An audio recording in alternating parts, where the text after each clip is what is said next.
Good morning class. BSc part second के second paper की class है। एनिमल फिजियोलॉजी एंड इम्यूनोलॉजी में हम पढ़ रहे हैं प्रोटीन्स का वर्गीकरण। कल हमने देखा था प्रोटीन्स का वर्गीकरण। तो प्रोटीन्स के वर्गीकरण में हमने देखा था कि प्रोटीन्स कितने टाइप के होते हैं, 3 टाइप के होते हैं, या 3 भागों में प्रोटीन्स को बांटा गया है। पहला क्या होता है अपना सरल, दूसरा जटिल या संयुग्म, और तीसरा था आपका व्युत्पन्न, है ना। तो आपके 3 तरह के प्रोटीन्स में हम सबसे पहले बात कर रहे थे सरल प्रोटीन्स की, यानी कि सरल प्रोटीन्स क्या होते हैं। तो हम अभी जैसे कि सरल प्रोटीन्स को देख रहे हैं। क्या होते हैं सरल प्रोटीन्स? देखो, ये प्रोटीन जल अपघटन पर केवल अमीनो अम्ल बनाते हैं। सरल प्रोटीन ऐसे प्रोटीन्स होते हैं जब भी आप उनको ब्रेक डाउन करोगे, उनको तोड़ोगे, है ना। तो तोड़ने के लिए आपको उसको क्या करना होगा, आपको उसको किसी सोल्यूशन में वाटर या फिर किसी सॉल्ट सोल्यूशन या किसी एसिड सोल्यूशन, है ना, तो आप उसमें क्या करोगे, उसको डाइल्यूट करोगे, उसको घोलोगे। तो जो आप उसको घोलोगे तो उसके बाद में क्या होता है, हमको जो प्रेसिपिटेट्स मिलते हैं ना, जो प्रेसिपिटेट्स मिलते हैं वो क्या होते हैं, हमें वो एमिनो अम्ल के प्रेसिपिटेट्स मिलते हैं।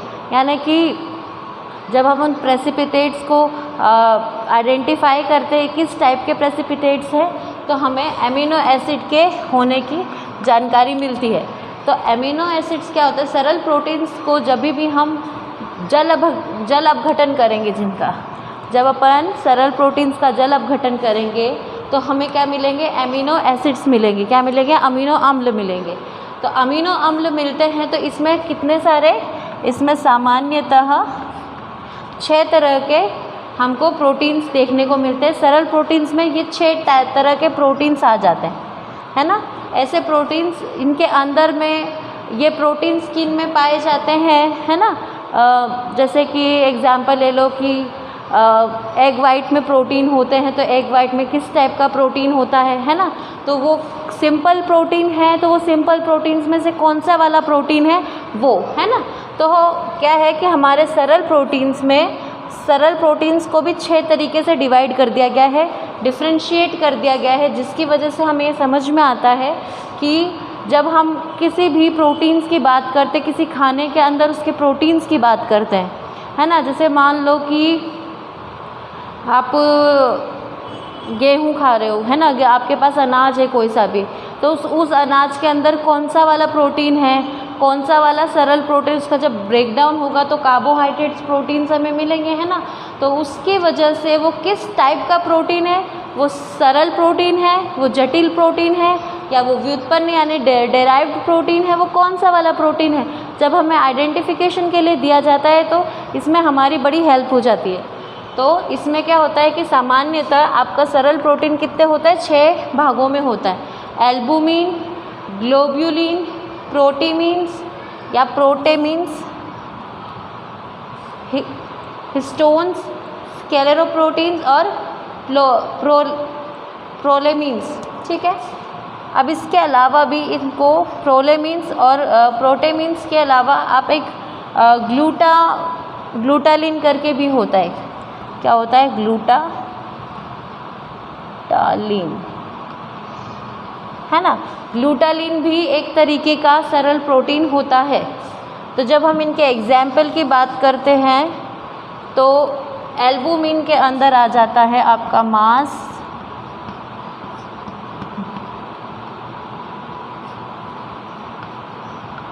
रक्त,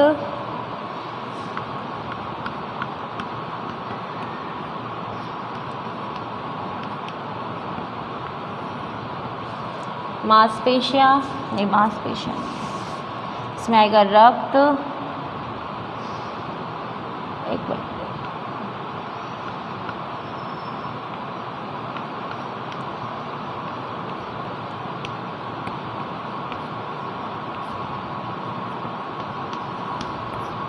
अंडे के अंदर का जो सफ़ेद भाग होता है जिसको हम एग वाइट बोलते हैं, है ना, उसके अंदर और गेहूँ बोलो चाहे अनाज बोलो, ठीक है। आपका ग्लोब्यूलिन में आ जाता है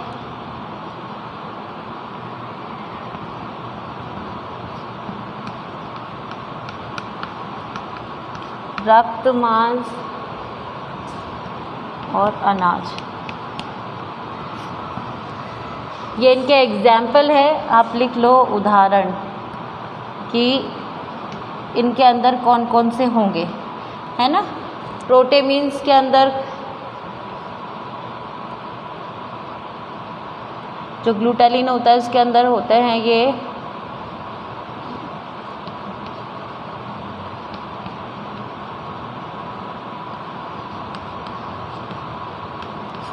गेहूँ, चावल में हिस्टोन होते हैं आपके। हिस्टोन प्रोटीन जैसे हमारे किस में पाए जाते हैं, हम कह सकते हैं रक्त में, मांसपेशियों में,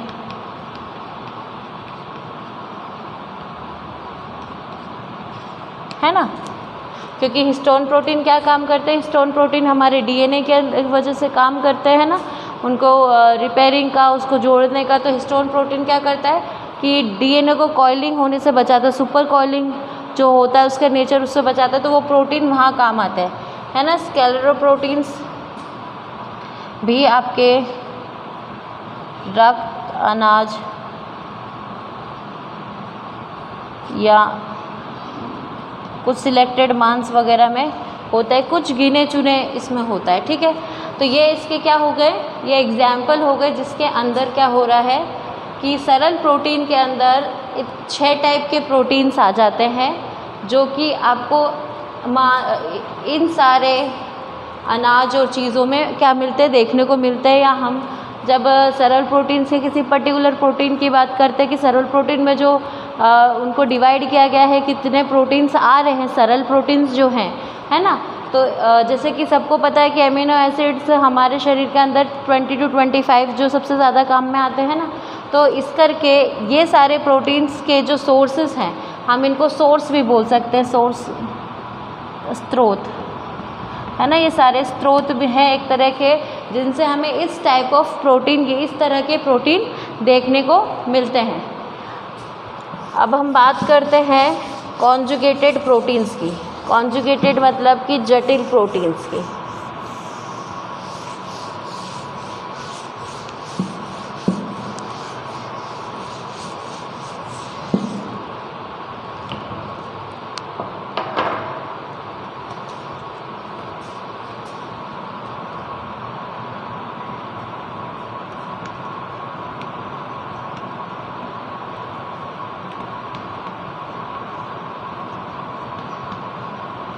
जटिल प्रोटीन, हम पहले थोड़ी सी डेफिनेशन देख लेते हैं।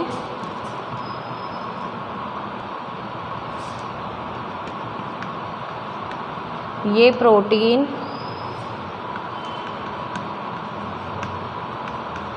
अमीनो अम्ल एवं अन्य किसी पदार्थ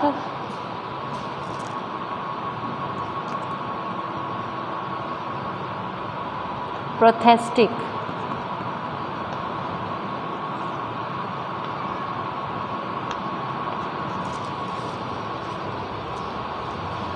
समूह के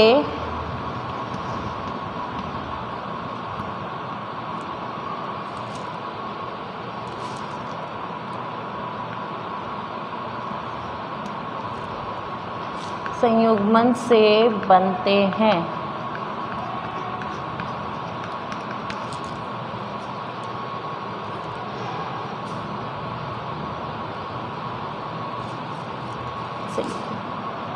इन्हें प्रोस्थेटिक समूह के आधार पर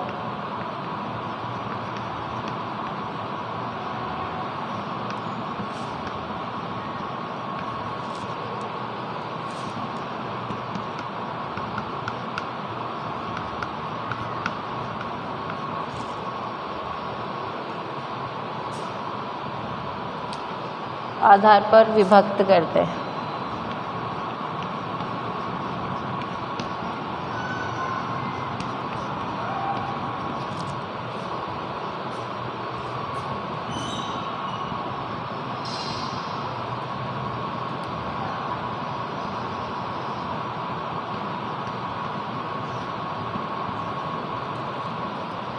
न्यूक्लियोप्रोटीन,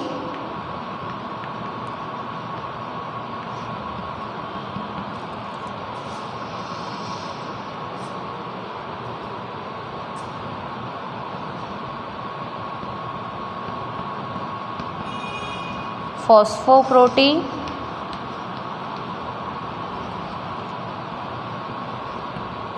तीसरा क्रोमोप्रोटीन,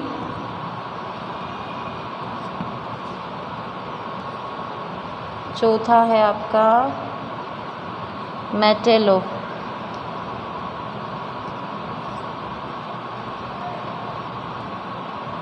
प्रोटीन, पांचवा आपका है लाइपोप्रोटीन्स।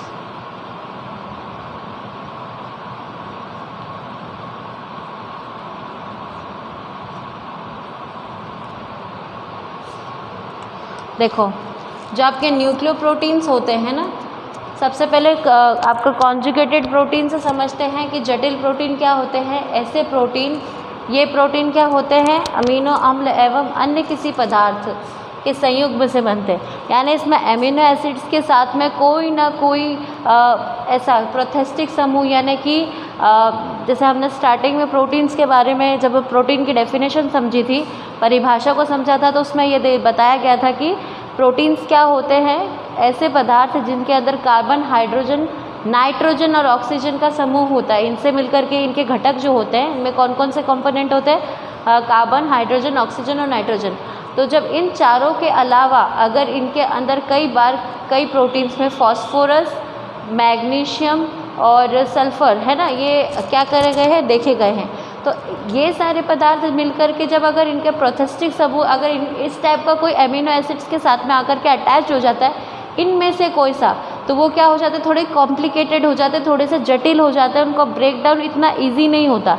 जब हम इनको वाटर डिज़ोल्व करते हैं या कुछ किसी सॉल्ट सोल्यूशंस और इनमें डिज़ोल्व करते, तो ये पर्टिकुलर किस में होते हैं, वाटर सॉल्यूबल नहीं होते, तो किसी सॉल्ट सोल्यूशन में सॉल्यूबल होंगे, जिससे उनका जो बॉन्ड है वो बॉन्ड पेप्टाइड बॉन्ड से ही अटैच्ड होता है ना। तो पेप्टाइड बॉन्ड जो होते हैं वो थोड़े वीक हो जाए, कमज़ोर हो जाए, जिसकी वजह से उनका क्या हो जाए, इजीली वो उनका अपघटन हो जाए। तो इसीलिए जो आपके जटिल प्रोटीन्स होते हैं वो क्या होते हैं, ऐसे प्रोटीन्स होते हैं जिनके साथ अमीनो अम्ल के साथ में कोई और समूह आकर के क्या हो जाता है, संयुग्मन, मतलब कि बॉन्ड बना लेता है या उसके साथ में अटैच होकर के एक पूरा प्रोटीन बना लेता है, दूसरे का थोड़ा जटिल तरह का प्रोटीन बना देता है। तो क्या होता है कि इन जटिल प्रोटीन्स को उन प्रोथेस्टिक है ना, प्रोथेस्टिक समूह के आधार पर इनको क्या किया गया है, विभक्त किया गया है। इनको क्या किया गया है, विभक्त किया गया है, इनको डिवाइड किया गया है कि जब इनके साथ में वो प्रोटीन, यानी कि आपके जटिल प्रोटीन्स के साथ में अमीनो अम्ल के साथ में कोई सा प्रोथेस्टिक समूह जुड़ेगा तो वो किस टाइप के प्रोटीन्स हो जाएंगे, है ना। तो सबसे पहला एग्जाम्पल है आपका न्यूक्लियोप्रोटीन्स, यानी कि हमने अभी देखा था न्यूक्लियोप्रोटीन्स कौन से होते हैं, जो प्रोटीन हमारे न्यूक्लियस के अंदर प्रेजेंट हमारे डीएनए और हमारे क्या कह सकते हैं कि हमारे जो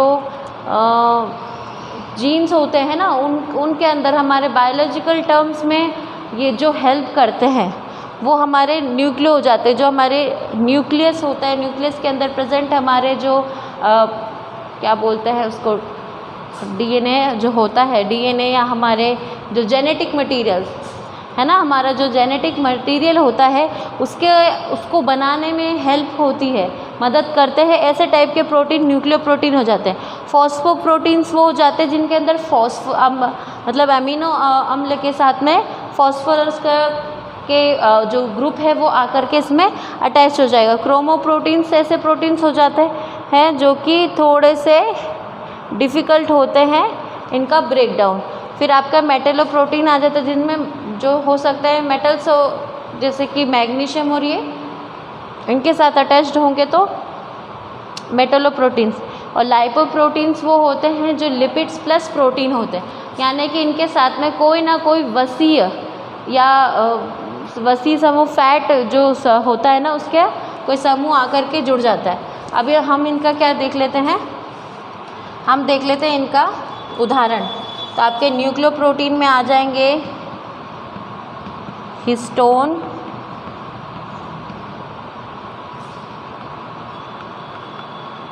प्रोटेमीन्स,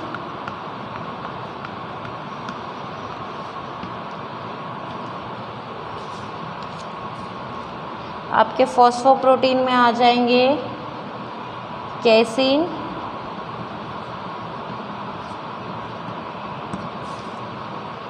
पेप्सिन,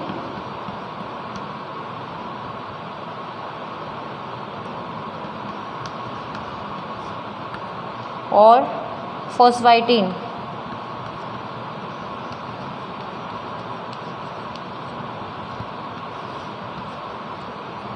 क्रोमोप्रोटीन्स में आपके आएंगे हीमोग्लोबिन,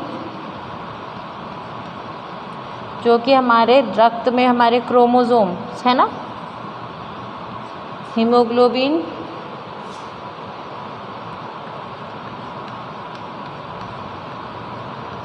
हीमोसाइनिन,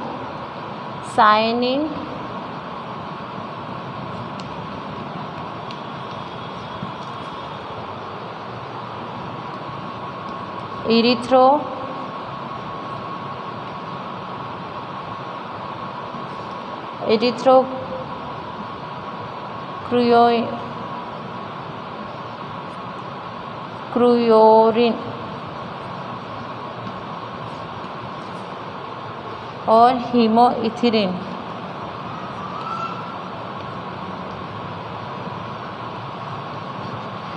हीमोइरिथिन। मैलेटो के अंदर आ जाएंगे आपके कार्बनिक,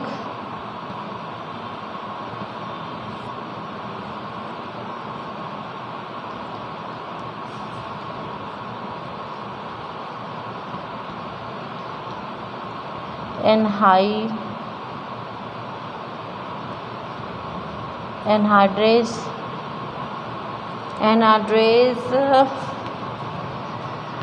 टायरोसिनेज।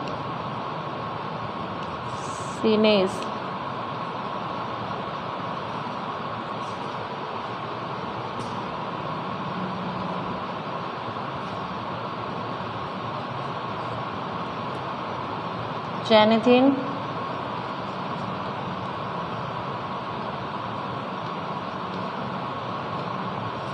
ऑक्सीडेज। और लाइपोप्रोटीन्स में आ जाते हैं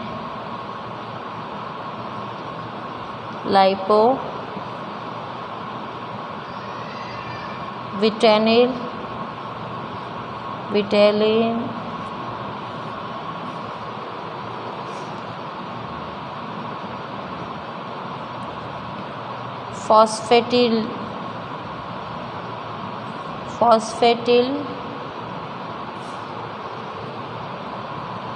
फॉस्फेटिडाई,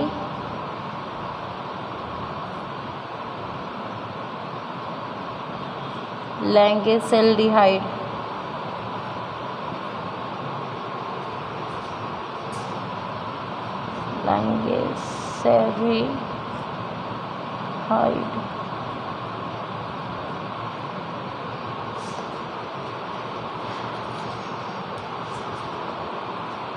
देखो न्यूक्लियर प्रोटीन्स में क्या आ रहे हैं आपके हिस्टोन और प्रोटेमीन्स आ गए हैं ना, और आपके फॉस्फोप्रोटीन में क्या आ रहे हैं कैरेसिन, पेप्सिन और फॉस्फाइटिन।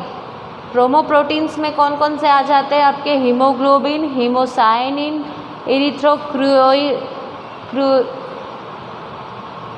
हीमोइरिथिन, carbonic, anhydrase, tyrosinase, xanthine, oxidase है ना। और लाइपोप्रोटीन में आपका लाइपोविटेलिन। तो ये सारे क्या है, एक तरीके से एक बेस्ट एग्जाम्पल है किसके लिए, ये बेस्ट एग्जाम्पल है इन लोगों के लिए, आपके न्यूक्लियोप्रोटीन्स के लिए, कि जब आपके आपके ये प्रोटीन्स होते हैं जिनके साथ में कोई ना कोई एमिनो अम्ल भी है, साथ साथ में कोई प्रोस्थेटिक ग्रुप भी आकर के इनके साथ जुड़ रहा है, और उसकी वजह से क्या हो रहा है, उसकी वजह से आपको in different kind of proteins देखने को मिलते हैं, है ना। और ये कहाँ कहाँ क्या क्या फंक्शन कर रहे हैं वो हमें देखने को मिलता है। अब हम बात कर लेते हैं आपके व्युत्पन्न प्रोटीन की, यानी कि आपके डेराइव्ड प्रोटीन की।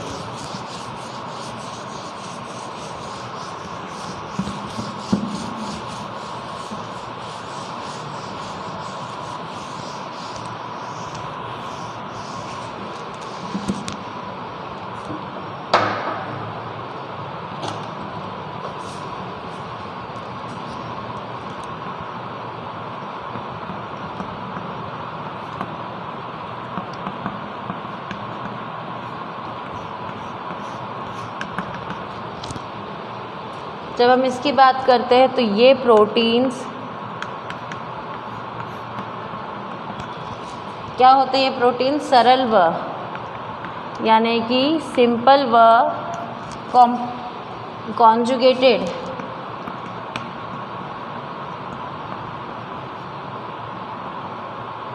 संयुग्मी प्रोटीन के जल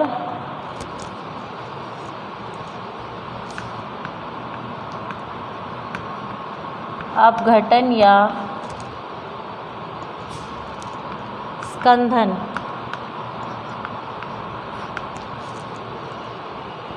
से प्राप्त हो।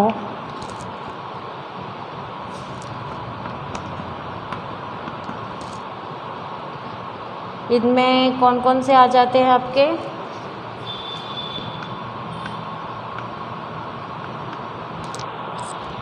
इनमें आ जाते हैं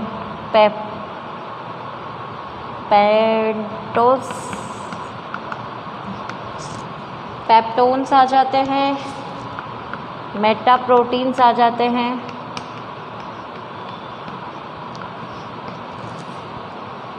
और प्रोटियोजेस आ जाते हैं।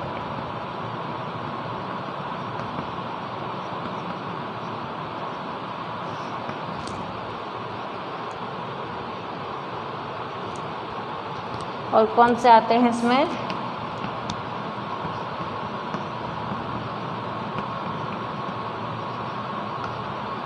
स्कंदित प्रोटीन,